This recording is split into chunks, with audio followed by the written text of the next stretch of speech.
the Wisconsin State Assembly, for the first time in a long, long time, could realistically be won by either party. The majority could be won by the Republicans, or majority could be won by Democrats. It is no longer this entrenched power that Republicans have because of the way that the maps have been gerrymandered. And now there is a real shot for Democrats to flip the assembly for the first time in more than a decade.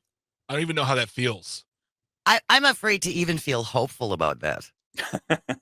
Well, look, it is rather discombobulating, I It must is. say.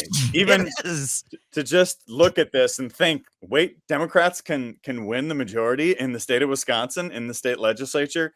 But yes, it's true. I still think the Republicans are probably the slight favorites to have the majority in the assembly.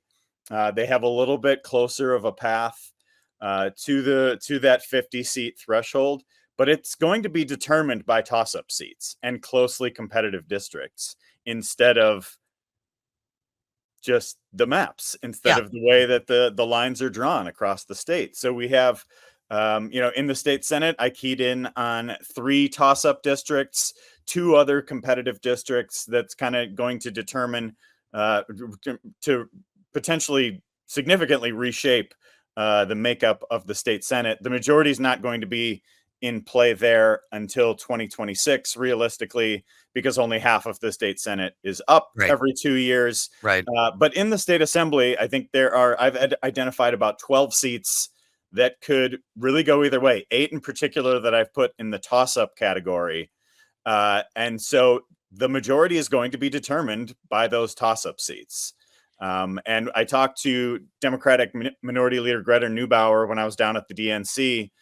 She predicted that Democrats would get to 52 seats.